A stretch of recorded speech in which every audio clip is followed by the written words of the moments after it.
Investigating for you. This is News 4 Tucson, live at 4.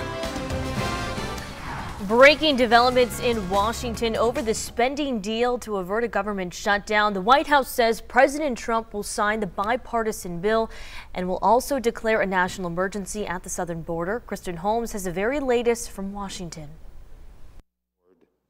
Today, the Senate beginning with a simple prayer. Let's all pray that the president will have wisdom to sign the bill so government doesn't shut down. Congress poised to pass a compromise bipartisan bill averting another government shutdown tomorrow. After a morning of uncertainty, this report from top Senate Republican Mitch McConnell.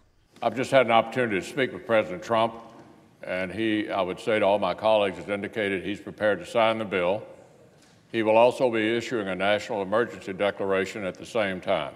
Soon after, the Senate voting to pass the bill. The yeas are 83, nays are 16. It would allow nearly $1.4 billion for a border barrier and 55 miles of new fencing, but no concrete wall. The president's allies framing that as a win. It strikes me that the president could declare victory with funding for 55 more miles of border barriers. But it's less than a quarter of the money the president initially wanted for his wall, and no more than what was offered before the shutdown.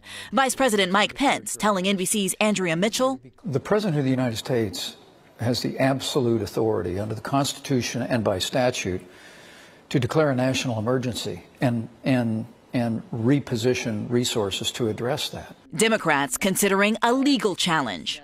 We will review our options. We'll be prepared to respond appropriately to it. Sarah Sanders says the White House is very prepared for legal challenges, adding, but there should not be any.